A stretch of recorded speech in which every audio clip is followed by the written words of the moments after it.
I have had the proud pleasure of being the co-chair for this year's Al-Anon function. I have learned a lot. I've made new friends, and I have also been kept quite a bit on my toes. We've tried to streamline a few things. I caught a couple of the AA meetings, and it seems like we're kind of working in mirror paths. They've done the same. This gets easier every year, although at the time it doesn't feel like it. So we are asking for help for next year. I think it's kind of universal. We've been begging at all the sessions for help with the hospitality rooms and the Alateen room. These kids need a place to go when they're here, and we need to supervise them. Noah's from the group that I sponsor. I'm really proud of these kids. I'll tell you, they have done it. They do a great job, all of them. They help each other. I've seen what they do with each other. I've seen what they say to each other. The honesty in these rooms, it's frightening. It's heartfelt. It's heartbreaking. And I see the progress, and I'm so proud. My function this year was mainly to get a main speaker for this program. I kept hearing this name, Magdalena. Get Magdalena. Listen to her tape. She's great.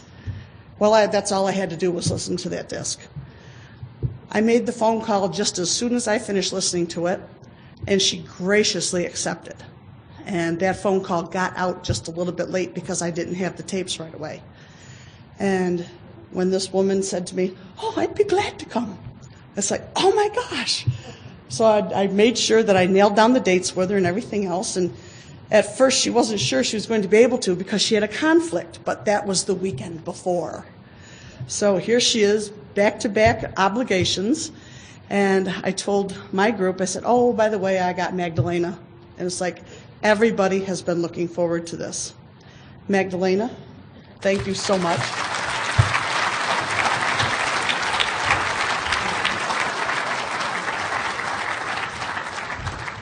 Hello, everyone. My name is Magdalena, and I'm a grateful member of Al-Anon.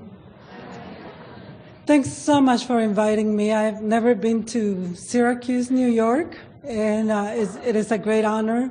I want to thank Leslie for inviting me, of course, and the group conscience for accepting it.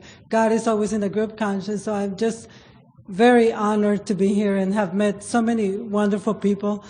And Noah, that was so wonderful. You know, it's hard to talk about yourself. You know, when we first started in the meeting, and Noah is, 5 years in the program and so freely talking about himself and what he has found. So I am just very honored, like I said, to hear you, Noah, and everybody else. Yesterday I met couple of teens in the lobby. They were so cute, in the elevator. They were so excited, they were playing with the elevator. They say, "We just came out of an Alateen meeting and it was so emotional. I cried," she said. And our kids need to talk about what's going on at home. And I'm so grateful to all the Alateen sponsors that are willing to help those kids. It's wonderful. You are great. Thanks.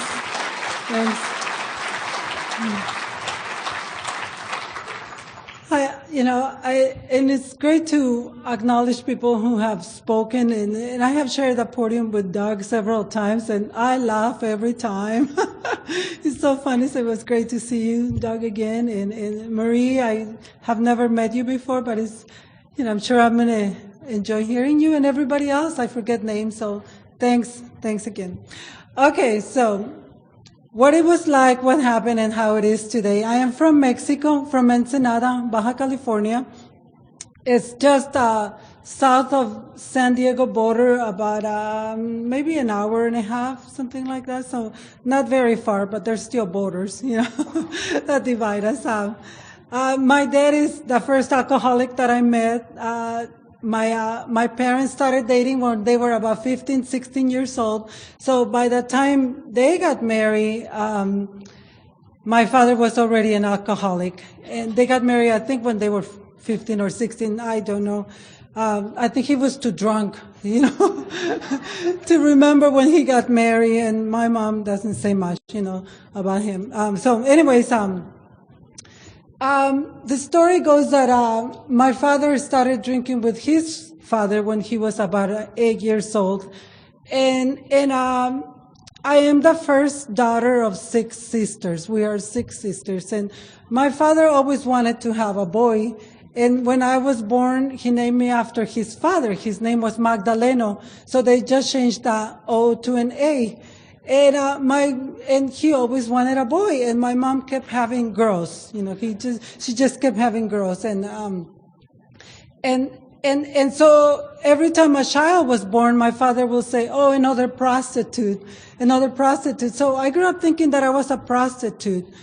And then I went to a church that it was this lady, Mary Magdalene, was a bad woman.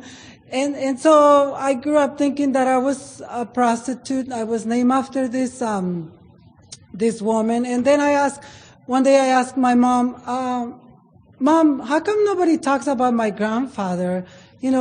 I know your parents, but I don't know my father's parents." And she said, "Well, we don't talk about him because he was crazy." And I said, "Well, what was wrong with him?" And she said, "Well, he drank too much." And I said, "Oh, well, tell me about him." So the story goes that back in those days in Mexico, I guess it was before AA, there was no treatment. And what they did with my grandfather, because he was crazy, they built a box in the backyard, like so big. He was short, and because he was crazy, they stuck him in the box, and they had a little door like this, and that's how they fed him, and until the day he died. And so his only friend was my father, and like I said, he started drinking with his father when he was about 8 years old. And so I was named after that crazy guy, and this woman from church, and so grew up thinking that I was a prostitute. So very young in age, I remember, my self-esteem was so low. My father didn't think that women should be educated, so I was not allowed to go to school. In order for me to go to school, I used to sneak out of the house and go to school because my father believed that women should be selling food on the streets and be prostitutes. I guess I don't know. He also didn't believe that women should wear short dresses and stuff like that. So anyways, he's really old-fashioned Mexican guy, and he drank every single day. I remember when I was a little girl, my father used to say, "Larguchona," and he used to call me Larguchona. It doesn't really mean anything. It's something ugly and long. I have always been tall and thin, always, since I was little. And so he used to tell me, "Larguchona, go get me a bottle of tequila." And when you live in Mexico, you're allowed to, they sell alcohol to anybody. And so I used to go to the liquor store, get him this big bottle of tequila. I knew all the names, all the brands, what was cheaper, what was not. And so every morning I would go get him a bottle of tequila. And then on my way back, I remember holding this big bottle of tequila, make sure I didn't break it. I had no shoes, sometimes I had little huaraches, very thin, or sometimes with the tire sole in the bottom. And I want to make sure that I didn't break it.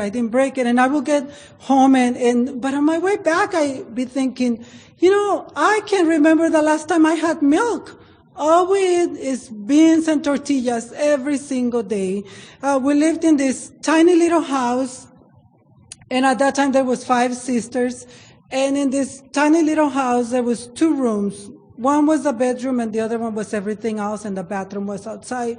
And there was no food, there was no electricity, there was no water. And I remember getting back to the house and saying, he said, "Here's your tequila." And then I would say, "I don't know why you drink so much. We don't have any food in the house. I can't remember the last time I had milk."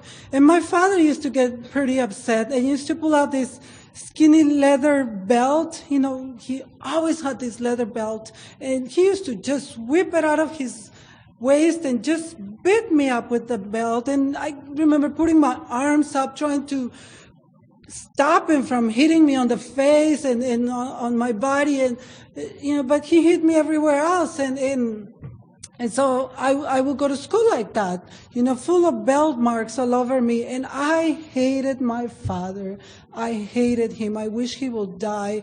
Every single day I remember wishing he would die. It took me years that I had been in Al-Anon before I was able to understand how sick my father was and how sick he still is today, because he's still drinking until this day. Some people don't get better, and my father's one of those, unfortunately. But, today I understand that he is sick and there's nothing I can do. And I just turn him over to God, because I know God's taking care of him. I know my father's suffering, and that's him, So anyways, I would go to school like that. And the kids, because I've always been so tall, the kids would look at me and they didn't want to play with me. They would look at me. Most kids in Mexico are short and chubby, they're cute. Here I am, tall and skinny. And so I would want to go play with the kid, and the kids would go, "We don't want to play with you. Look at you. Your dad beat you up again." And then the kids would say, "And then you smell like beans." And I did, because we didn't even have a toothbrush. And so I was rejected at home. I was rejected at school. But I always associated, I always played with other kids who were alcoholics. I remember my neighbors getting drunk when we were in third grade, breaking into houses. I remember going to see them in jail or in prison, and I was a kid. And so anyways, like I said, my mom kept having kids, and I got into yoga. Really young in life. I was 6 years old. I got into yoga so I could take showers. And most of the kids there were vegetarian, so I became vegetarian. And now my father thought that I was doing witchcraft, and so I was not allowed to be in yoga. And so I remember, screaming at my father. My father and I never got along. We never got along. He was a baker, or I'm sorry, he's still alive. He is a baker, and we never even had any bread in the house. And so in the morning he would tell me, "Larguchona, get up and sweep the floor." And I would look at my father like I wanted to kill him. And I would look at him and say, "Why? It's a dirt floor." It didn't make sense to me. Sweep, sweep dirt. So anyways, he would put out the belt, and same thing. So in Al-Anon, by doing an inventory, I learned that, not everything is bad. I tend to exaggerate. I had these wonderful grandparents on my mom's side, and I love my grandparents. I think their purpose in life was to love me. My grandparents loved me. They would do anything for me. And I remember spending time with them, a lot of time with them. And I remember going to their house, and my grandmother would be making flour tortillas, because, that's how she expressed her love. They were very poor, but, they loved me. She used to call me mi negra, my black girl, because I was the darkest of all.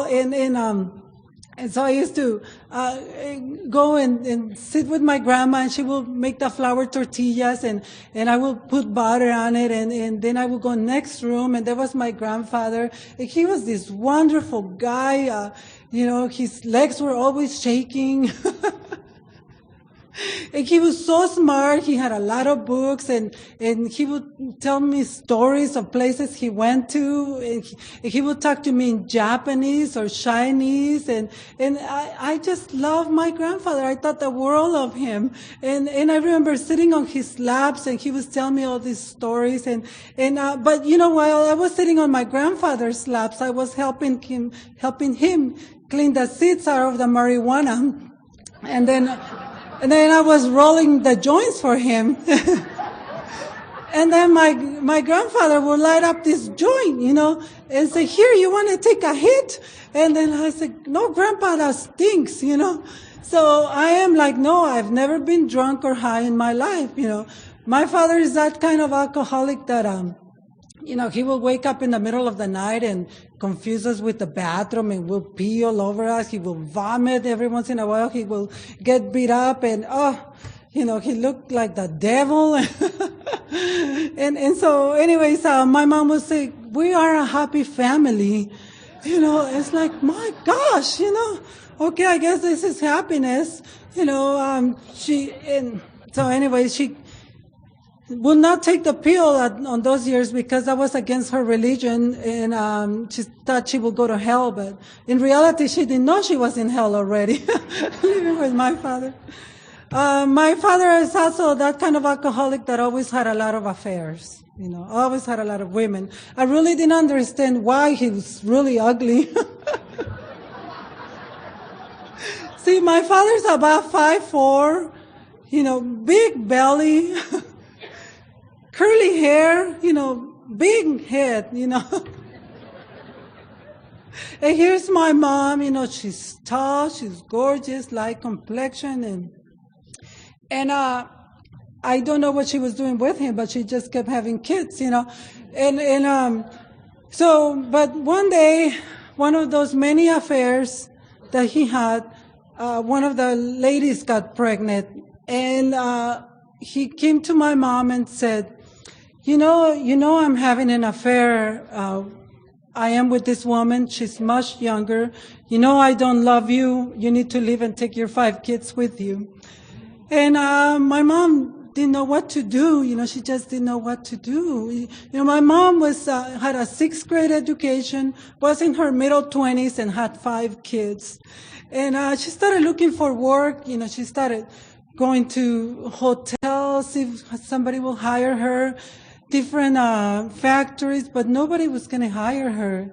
And one day she said to me, "Magdalena, can you stay with your sisters and I'll go to work in the U.S.? There's an opportunity for me to work in the U.S. And I said, "Sure, Mom, I'll take care of my sister." So I became my sister's mother, and I wasn't the best mother.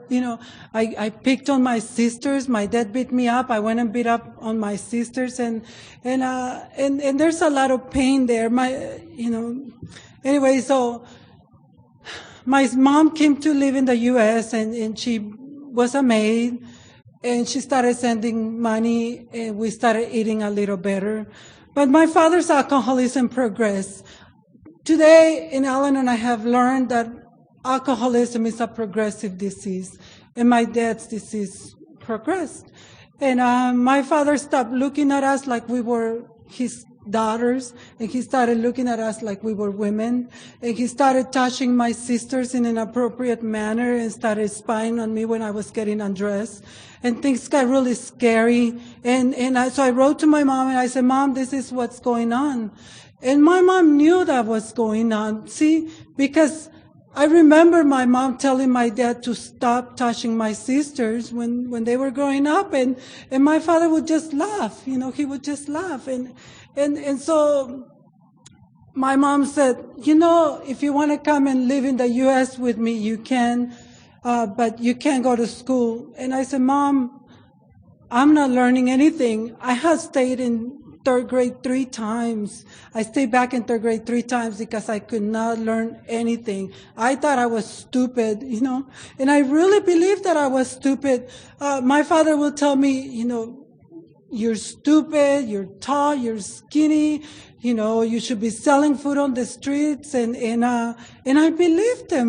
When you tell something to a kid, the kid believes it, and I believe I was stupid. I would go to school, look at the books, and the words would just dance, would just dance. I would be thinking, am I going to get beat up again today? Am I going to have anything to eat? Are we going to have water today? So nothing will penetrate in my head. So I said to my mom, "Mom, I'll come and help you work so we can help our sisters." So I was 15 years old, and I came to the U.S. like most Mexicans do. I jumped the fence and came to work. I crossed the border illegally, and I went to work at a chicken farm. And in this chicken farm, they had thousands of chickens, okay? And there was, they had rows and rows and rows and rows of chickens. And in every box, this wire box, there was about 20 chickens, and my job was to give them shots. Here I'm vegetarian, feeling sorry for those poor chickens, the people are going to eat later. and so under the chicken, there's a chicken poop, okay? So when immigration came to take the illegal Mexicans back, some of the Mexicans will run up the hill to hide. Some of us will hide in the chicken poop. Well, I was one of those who hid in the chicken poop. And I remember sitting in there, just waiting and waiting for immigration to leave. And sitting in there, and when you're in that chicken poop, there's a lot of worms and flies and bugs, and they just stick to your body. I mean, they're just, so I just be sitting there, and when I didn't hear any noise, I will come out and see who was missing, and and I remember trying to clean myself off, but if you ever touch chicken poop, it's kind of soft and creamy, so it sticks to your skin. So, so when I tried to clean it off, I will be even darker than I was, And I like to tell you, the darker you are in Mexico, the lower class you are. I get pretty dark in the summer, so I was pretty low in the scale. And so, anyways, one day I asked my mom, her, Mom, I am 15 years old. I had a lot of acne, and I just feel really bad. I had no friends, and I said, Mom, can I go to school? Maybe I can learn to speak English. And she said, well, you can go to school, but you can't stop working. So I was honored, I was given the privilege to go to school, to night school. And so I went to night school, and that's where I saw the most gorgeous guy in the universe. There he was, he was tall, he was gorgeous, he was light complexion, and he had long hair. He was just beautiful, and I remember I looked at him, and my world stopped moving. I felt in love with him the first time I saw him, and everything stopped around me, and my concentration was on him. And then all those tapes started running, you're too dark, you're stupid, you're a prostitute, and the kids, my neighbors used to tell me that I looked like a dog, so I remember barking myself in the mirror, thinking that I was a dog, and it's, my father was no longer around me. My father was in Mexico.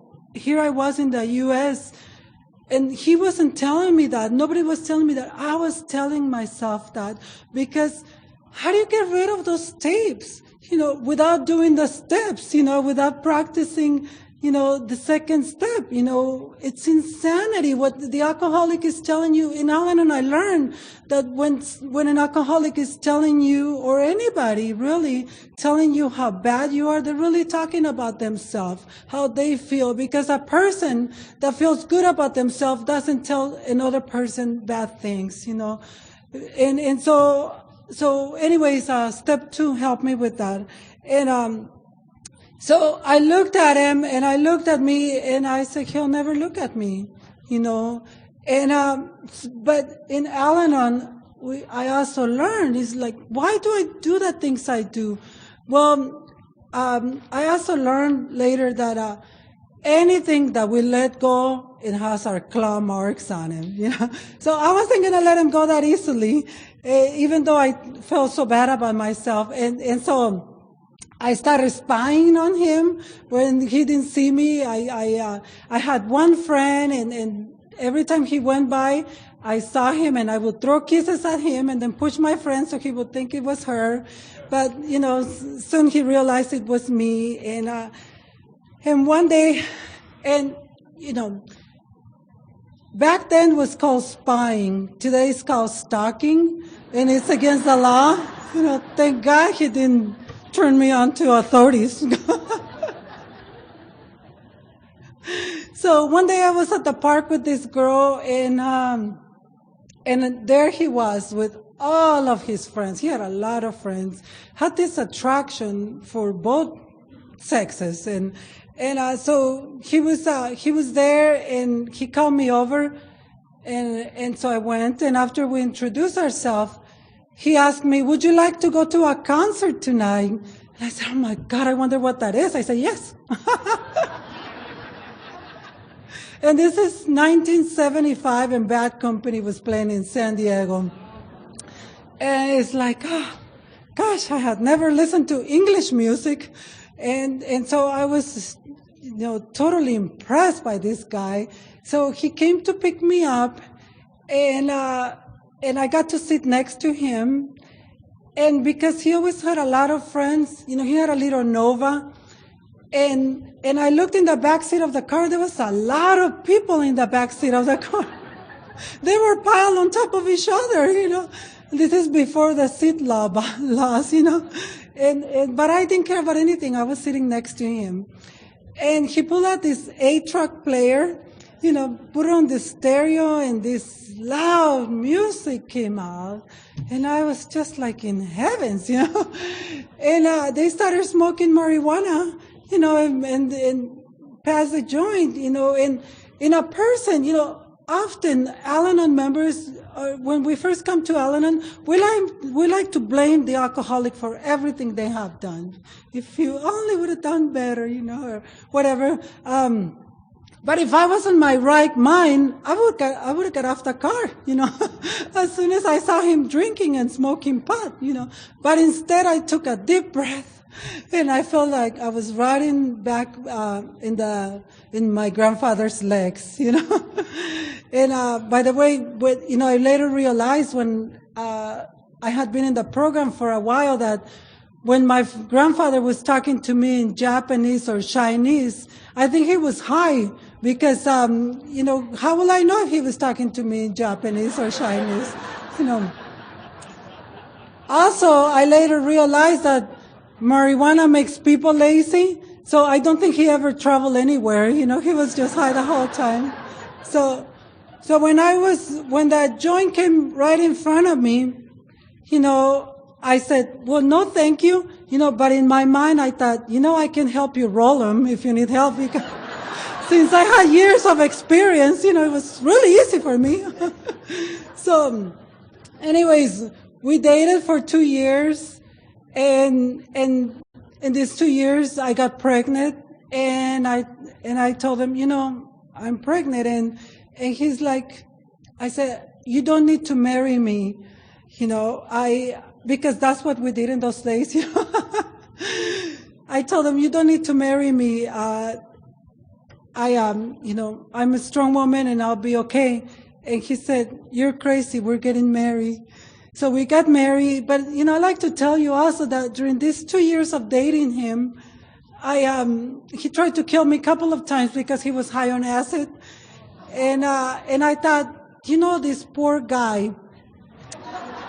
His mom abandoned him when he was a little boy in Mexico. He grew up on the streets, so he never had love, But when we get married, I'm just gonna love him enough, and he's gonna stop drinking, I also thought, and I believed it. I thought if I loved him enough, he would stop drinking.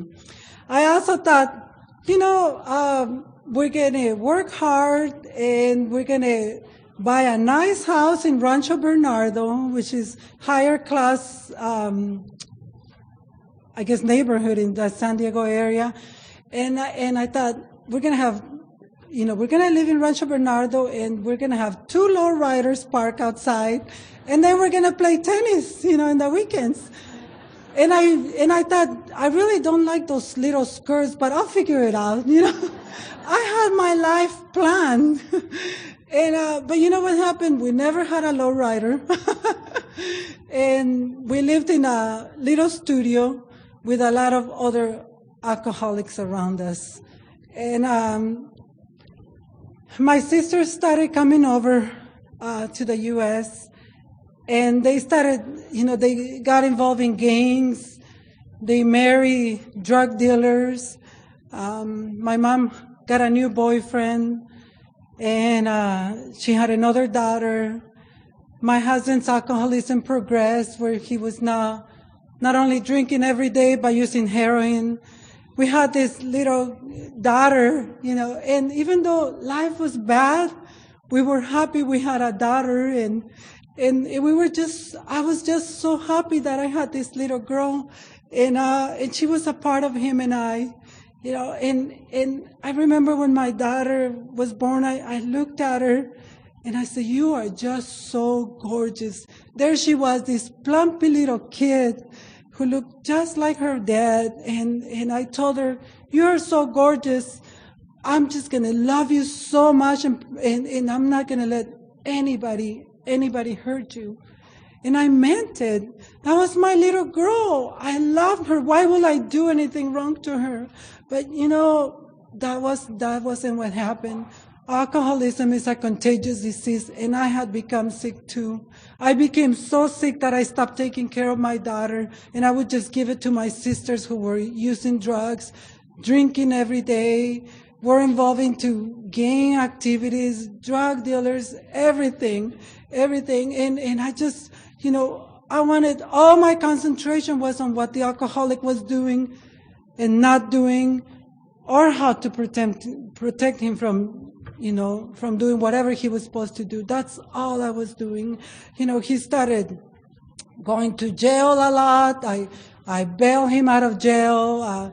Every time he came out of jail, I hope he will get on my feet and kiss my feet and say, thanks for bailing me out. I'll never do it again. But that never happened. He never asked for forgiveness. He would say, "You know who I saw in jail?"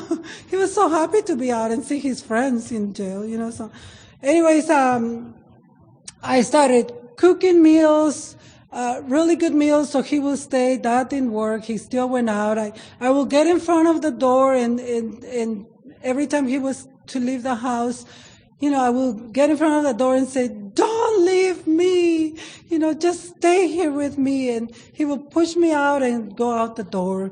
And then I would think, how stupid can you be? How dare you think that somebody like him was going to love you and stay with you? So I will give him money. I worked 12 hours a day. Now I was working in a factory, and I worked 12 hours a day just to, give him money, bail him out of jail, so he would tell me that I was beautiful.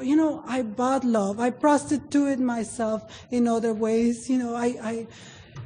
So I feel bad about myself. I had no friends. Every once in a while, I would get deported. And I remember standing in the border, looking at both sides of the border. And when I didn't see any border patrol officers, I would run to the other side. And when I didn't get arrested, I would be disappointed. My gosh, all this running for nothing, So I will go back and do it over again. Because see, I am addicted to excitement. I love excitement. I still do today. I just love excitement. And thank God for service. Service keeps me so busy that when I go to bed, I'm exhausted. Last night after Doug spoke, I went and checked my emails, and I had a lot of service stuff to do. It's like, oh my gosh. So I dedicated 30 minutes to service, and then I went to bed. No insomnia there. So if anybody's suffering from insomnia, please, I encourage you to get into service. It'll help you. So I thought, okay, my husband's not getting better. I'm cooking. I use sex to try to keep him at home. That didn't work. Nothing worked. And so I thought, okay, if I have a child, and this time I'm going to have a boy, and that's going to make him stop drinking. So I had a boy. I couldn't believe it. I had a boy. And when I looked at my son, I said the same thing. I'm just going to love you and protect you. And I named him after him, Carlos. You think he will stop drinking after you name a child after you, right? After him. No, he didn't stop drinking. So one day, I didn't know what to do. I just didn't know what to do. There was nowhere to run to. Everywhere I go, there was no help. I thought, people like me don't get help. I thought about going to a psychologist, but I thought people who went to counselors or psychologists were only people that had boogers coming out of their nose and saliva. And there was a lot of ugly things in my face, but there was no boogers or saliva. So I didn't belong in the counseling field, service or whatever.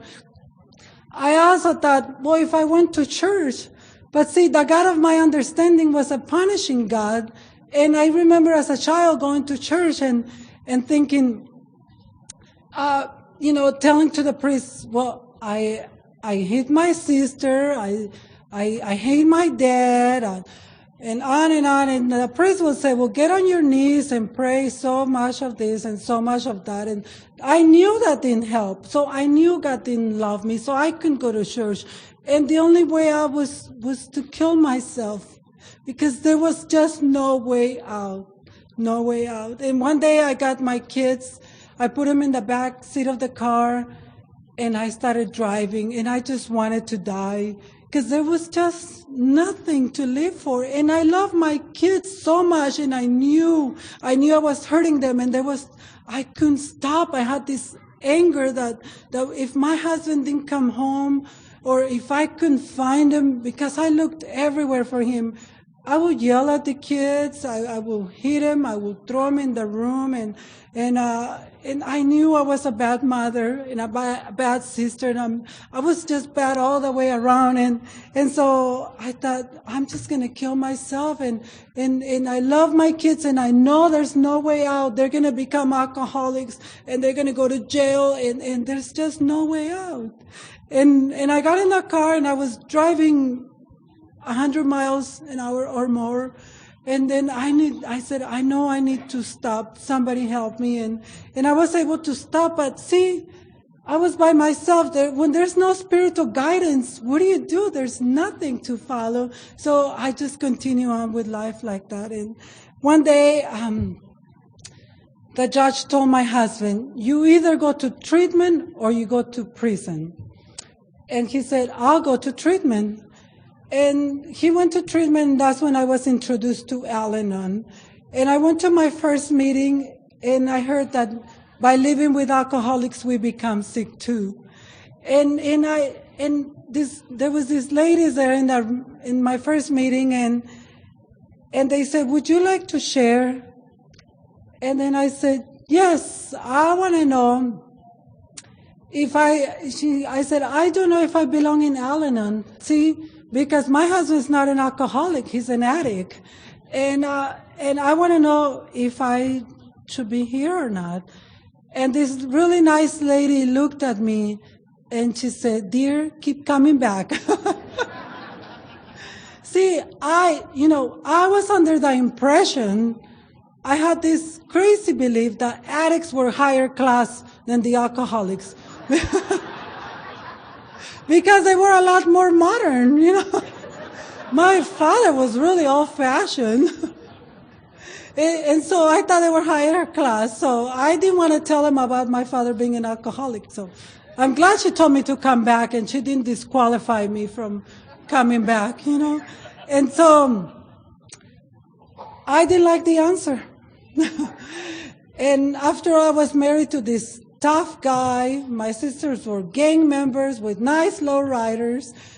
And anyways, the false pride that many of us get, it prevents us from coming to Al-Anon, and many times from taking the steps. And so 6 months went by. My husband came out of treatment, started drinking again, and I came up with this wonderful idea of moving to Mexico, and I was still illegal at this point. And so he said, whatever, he just wanted me to leave him alone. And I told him one day, I said, okay, let's go to Mexico. So Every day I will go drive back and forth. I will cross the border saying that I was a U.S. citizen.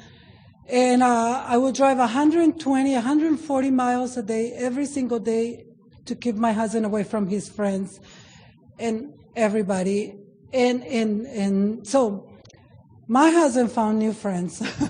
So again, I was home by myself with the kids. And every morning I will get up at 4 in the morning and put my kids in the trunk of the car and drive to the U.S. to go to work. And my husband continued to drink, and so I started taking karate classes. I was running out of ideas here. So I took karate classes, and every time he will come home, I will no longer wait by the door. I will wait in bed because I had gained some serenity, right, taking karate. So I will be in bed, and as soon as he walked into the bedroom, I will jump and go, oh, oh. Try to beat him up and break him into pieces, But that didn't work. He continued to drink. And so one day I was driving back from work, back to Mexico, and this day something happened. Something happened. I looked on the right, and there was my husband. He was passed out on some kind of drug or alcohol. I don't know. I didn't care in that moment. For me, it was like waking up of a nightmare. I know we call it spiritual awakening. And on this day, I looked at my kids, and my kids were big now. Somehow, they had learned to read, and or one of them had learned to read. My son was 2 years old. My daughter was 6 years old. I looked in those kids, and I looked in their eyes, and they had the saddest look in their eyes. Those kids were so sad. Those kids were existing. They were not living anymore. Those kids didn't play. When you live in Mexico, there's no hot water, there's no grass, there's no playgrounds. My kids were born vegetarian. There was no enough food for them to eat, and there was no time, nothing. And they were just existing, sitting there. The upholstery of the car had been teared down, and I thought, my gosh, how did I get here? What happened? What happened to the promise that I made to those kids that I was going to love them and protect them? I had run out of ideas. I didn't know I had damaged my kids so bad. And in that moment, I thought, what can I do now? What can I do? And I remember going to my first Al-Anon meeting, and I remember, looking at the walls, and there was the steps, the slogans, the traditions, the concepts. People were happy, and I remember I felt the love of the meeting the first day I went to, and I thought, the only thing that stayed in my head on that day, on my first meeting, was keep coming back and first things first. And I looked at my kids, and they were first. My kids were first on that day. And on that week, I made a decision to move back to the States and start all over. And my husband went to prison, and I was ready to do anything. This time, I had hope, and I wanted to live more than I wanted to die. And I knew the only place I had found some peace was in my first Al-Anon meeting. So I went to my second Al-Anon meeting, and I sat there shaking. I looked so different than everybody else. Everybody was white. Everybody was dressed nice. And here I was. I had long hair that my husband had been cutting my hair while he was drunk. My pants were ripped. I had this heavy jacket, and I was just shaking. I was shaking. I was so scared to be there, and I didn't want to be, rejected. And so I went, and there was no Spanish meeting, so I went to the Al-Anon meeting in English, and I couldn't speak English. I could understand more than I could speak, but I sat there shaking. And it was a large group, but a small room.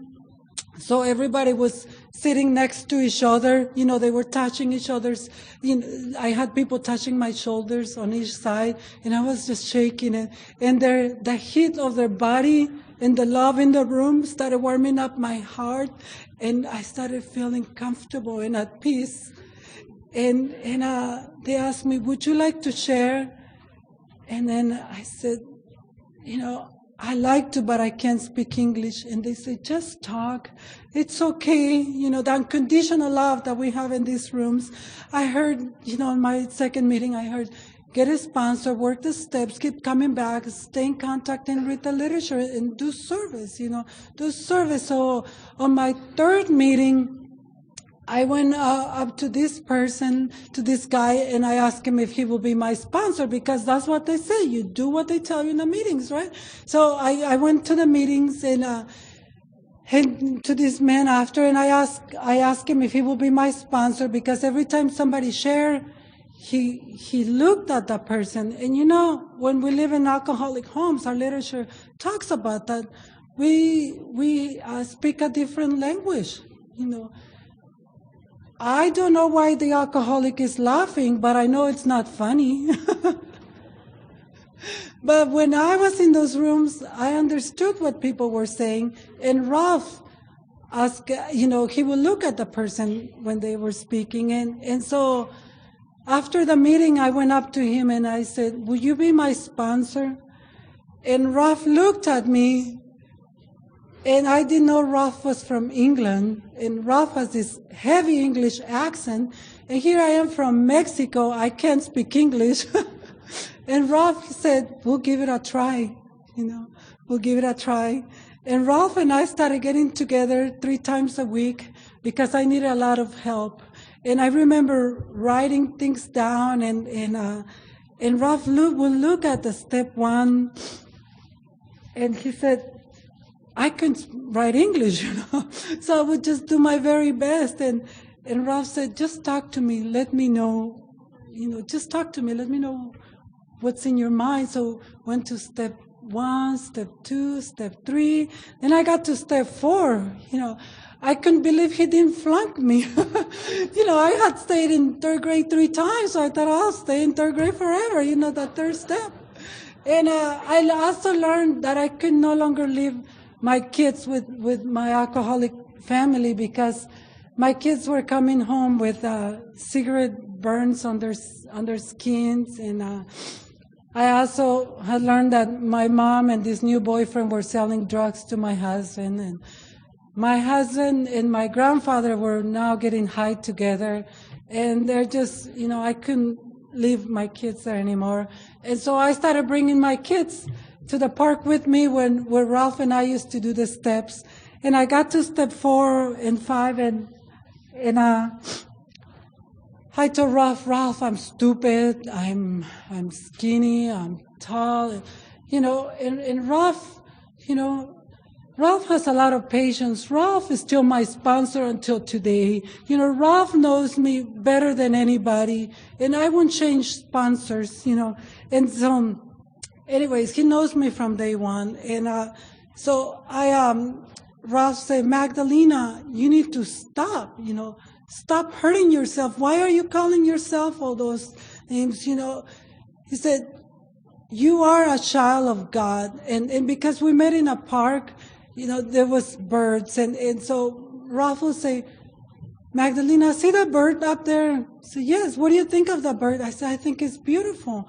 He said, "Do you think the bird," it was a crow, and he would say, "Magdalena, do you think the bird gets up in the morning and looks in the mirror and says, 'You're so dark,'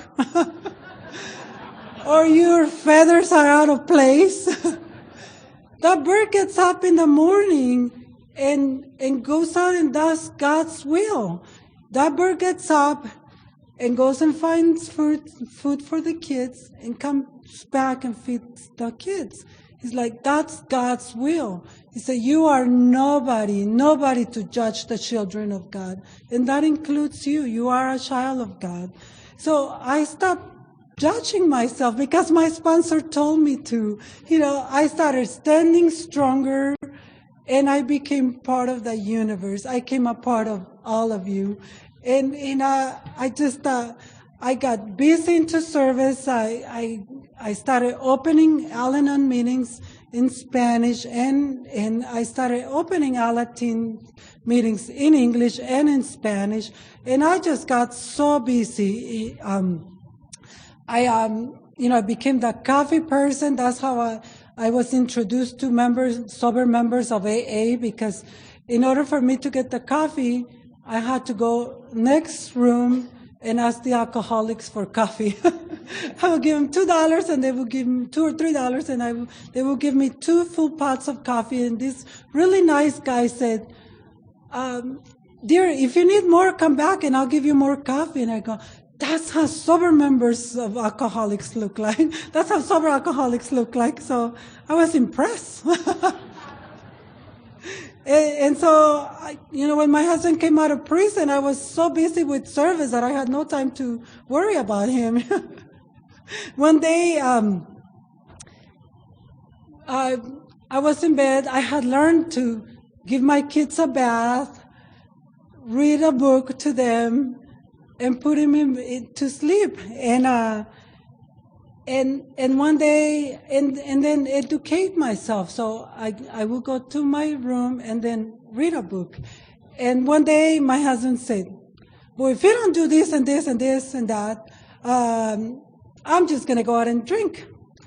And then I said, "Well, just make sure you lock the door on your way out." Because you know the neighborhood.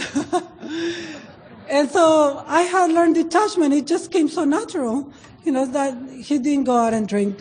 And so, anyways, it was 1990, and the International Convention of Alcoholics Anonymous was in Seattle. My husband started going to AA, and I told him kids were active in Al-Latin. Life was beautiful, and both of us everybody was very active in service, and we were so happy. We were able to buy a home, a trailer, a car, things that we dreamed we could never have, we had. Because see, what happens when we stop bailing the alcoholic out of jail, there's money. So we were able to buy that. And so in 1990, I told my husband, a lot of our friends are going to the International. Why don't we go? And he said, "Well, we can go." So we had our trailer. We pulled the kids out of an Al-Latin convention, and we came camping all the way to Seattle. And after that convention, we fell in love with Seattle, and we said, "Why don't we move to Seattle?" And he said, "There's nothing stopping us." And so we sold everything and moved to Seattle. And I had a good job in California. I was working in a factory, and my husband was making elevators. Now we were living in Seattle, and I was a waitress, and he was cleaning the elevators. And we lived in a 1-bedroom apartment. But we didn't care, because we knew you were there. It doesn't matter when you are enriched in spirituality, when you are enriched in family like we are today. Money is not so important. It is important, but not so important, because the fundamentals in life are within our program. And so I went to the local intergroup office, Al-Anon Information Service, and I asked him, "Do you have any service positions open? Because see, I know I can't keep it unless I give it away." And this nice lady said, "Keep coming back so we can get to know you better." So I kept coming back, and finally they gave me the opportunity and the honor. Every service position that we get in the program is an honor. And they give me the great honor to be the Al-Latin coordinator for the intergroup office in the Seattle office. So I was busy with service again, and there was no Spanish meetings. And I got busy. I started Spanish meetings, and I started Al-Latin meetings, and because I know how important they are. And so I got busy there, and my husband, he's been sober now for 28 years. Yeah, 28 years. And there was, thanks. the attraction that he had when he was drinking, he still has it now that he's in AA. And there was only one Spanish AA meeting in the Seattle area. So he got busy and started, meetings. That meeting met only once a week. So they started meeting more often. And because he's got this great attraction, a lot of people started coming to AA. And once the meeting was established and people were involved in service, he moves on and starts another group. And then he does the same thing and moves on to another group. God has given all of us a gift, and that is his gift, and I am just so grateful. And so our daughter was very active in Alateen. She was speaking everywhere. She was traveling to Alaska, different schools, and one day our daughter started looking unhealthy. And we're like, what's going on? She's going to Alateen. What is going on with her? She had black marks under her eyes. She had bruises on her skin. And I said, what's going on? And she was bringing all these people, strange-looking people, to the home. And they were not members of Alateen. And we found out that our daughter was drinking. And I got so mad. I got so mad at the God of my understanding. I remember when I found out, I was driving and I was screaming at God, how dare you give me an alcoholic daughter after all the service work I have done? I deserve better. So I called my sponsor and I said, Ralph, my daughter's drinking. And he said, Magdalena, God loves alcoholics too. And maybe God wants your daughter to learn something. And I thought, it's all about me, right? It's all about me. God only loves me, but God loves everybody. We have a page in our I think it's in our Courage to Change book that says, there is enough sunshine for everybody. There is enough love for all of us. And God has this unlimited abundance of love and graceness for all of us. And so that's when my daughter's journey to in and out of treatment started. But see, it was my daughter's journey. My life didn't change. My life continued to enrich because I was an active member of Al-Anon. I might not, I tell my people that I sponsor, I might not be the best sponsor, but I am a great sponsee. And so I am. So my daughter would go to treatment and come out and drink again. And we had to, she was 15 years old, and we had to ask her to leave the house because, see, I learned that the more I take care of the alcoholic, the easier it is for them to kill themselves. And I knew that if I continued to give a shelter to my daughter, let her run life however she wanted to under a sober roof, it was not going to help her.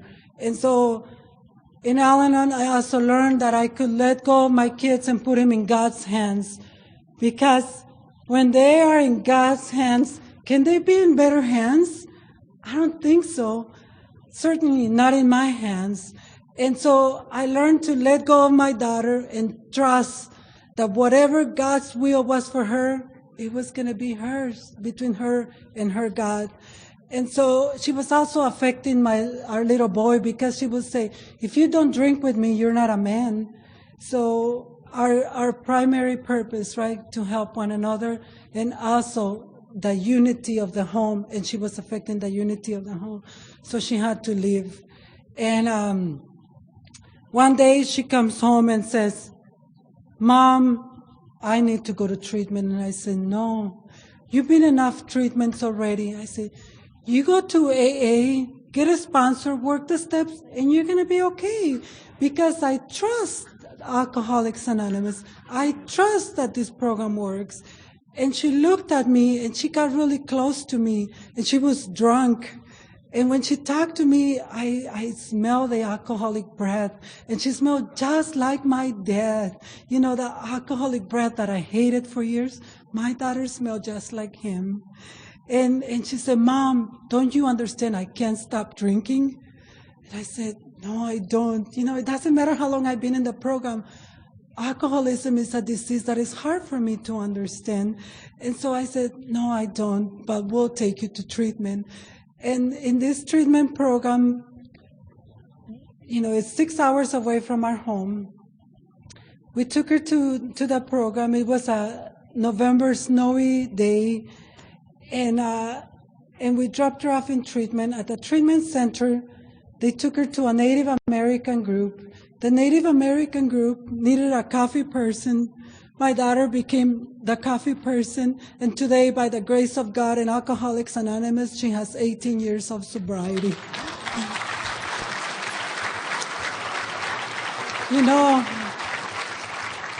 I am just so grateful, for the service that you guys do in Alcoholics Anonymous, because if it wasn't for the person that it went to the group and opened the door on a cold, snowy night so my daughter could walk in, I will not have a daughter today, because I truly believe that this disease kills. And if it doesn't kill physically, emotionally and spiritually. So my daughter got married. She married the guy of her dreams, and they had a beautiful daughter. And her husband relapsed, and my daughter said, I love you, but I love my daughter and my sobriety more than anything, more than I love you. And she walked out of the marriage just like that. And she didn't have to take karate classes. She didn't have to beat him up. Nothing. Didn't move out of the country. Nothing. And I know that it's because of the love of the program. She learned in Alateen that she couldn't change anybody. And she learned in Alcoholics Anonymous how precious her sobriety and her child is. So today I have this great 10-year-old granddaughter that, she's anyway, so she's a miracle of the program. We had this little boy also, that he grew up in Alateen, and he said, Mom, 10 years of Alateen is enough. I think I'm normal now. And so he doesn't want to go to Alateen or Al-Anon. That's fine. It's his life. One day, I know he's got the principles of the program because he's grown up around all of us. And one day, he was in high school, and he had this girlfriend. They adopted a cat. And he brought when they broke up, he gained custody of the cat. He brought the cat home. I hate cats. Ooh, cats. And so one day I was having an Al-Anon relapse, and I was snooping in his room, I was looking in his room, and I saw he had a mess. And so I wrote him a nasty note, and I put, if you don't clean your room, I'm going to throw your cat away. And so he wrote me another nasty note back saying, Mom, I'm cleaning my room one day at a time. So I'm not all the way done yet. He put that triangle with the circle. He put AA Al-Anon. Keep coming back, it works. P.S. in Spanish, leave my cat alone. So when he went to the university, I got stuck taking care of the cat. I introduced him to the outside world, though. And he's still around. He comes and visits every day, but he's an outside cat. And, today, that kid has a wonderful job. He travels all over the world, not on business, on his own. And he just, wherever he goes, he's got that confidence that we get here in the program, that, that wherever we go, we're going to be okay. And every once in a while, every Wednesday, he comes home because he has dedicated Wednesdays for Family Day. And even though he's really busy, he makes sure that every Wednesday he's at the house. And when he comes home, he gives me a long hug He gives me a long hug, and I kiss him. And same thing with our daughter. Every Wednesday is very important that we don't miss that day. And when I'm out in service, he's got a problem. So it's okay. That kid drinks, he's drinking today, but I'm not worried because he is in the hands of God. And I know that if he ever needs help, he knows where to go, and I know AA or Al-Anon will be there to help him. My sponsor told me, Magdalena, without an education, you're not going to do anything in life. And I said, Ralph, I'm stupid. Remember, I think I have a learning disability. I don't learn. And he said, Ralph told me, Magdalena, you are not. You can learn. So one day I was working at a Denny's restaurant, and I came home, and I had my greasy green outfit on, and then I got on my knees, and I said, God, I'm tired of this kind of jobs. There's nothing wrong with those jobs. There's nothing wrong with an honest living, honest work, honest earning. There was nothing wrong with that, but I wanted something different. And I got on my knees and said, God, I need your help. And I remember my sponsor telling me, Magdalena, you need to go to school. And I made a resume, farm worker, dishwasher, waitress, housekeeper, all those jobs.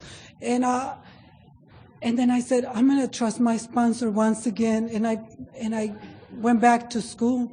And in 1999, I graduated with a 4-year college degree. So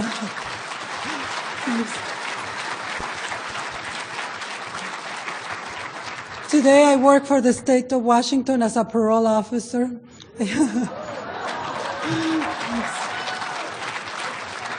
It's funny how life works. Today I supervise many domestic violence cases, sex offenders, and of course, many alcoholics that have committed horrible crimes. I send people to AA, all the time. And if they don't want to comply, I have no problem letting them face the consequences of their actions. A coworker was telling me recently, a couple of weeks ago, he said, Magdalena, I collected all these UAs from your people. I think they fear you because all of them were clean. And then I called my sponsor, is that bad? It's like, no, you're working. That's your job, So anyways, my job can be dangerous. Also, as we know, many alcoholics can get a little violent when they're drinking, especially if I go into their homes and take their toys away, like their weapons and their drugs and alcohol. So there was an opportunity to become armed, and so I called my sponsor and I said, Ralph, I want to become armed, but I have to pass this psychological evaluation, and I don't know if I can pass it because I'm kind of crazy. And Ralph said, well, if God wants you to have a gun, you will. Okay. So today I'm an armed officer. I call my sisters, I go, I have a gun. They were not as excited as I was, They said, is your husband going to be okay? But see, they don't understand recovery. I have a relationship with my mom, that I just will not lose it because of this program. I have made amends to her. I call her once a week. I no longer criticize her, and I have a program, and I can make changes on things that I can. And having a relationship with my mom is one of the best things that has happened to me. Also, I have a great relationship with my sisters because I no longer tell them to stop drinking or stop gambling or stop. I just accept them as they are. I have a great relationship with my kids, and Carlos and I have now been married for 34 years, and it's all because of the program. I am still very much involved in service. I am the delegate for the state of Washington, and I have a life I never dream of, and that is just because I keep coming back. I thank you all for the opportunity to allow me to speak, and please keep coming back. God bless you.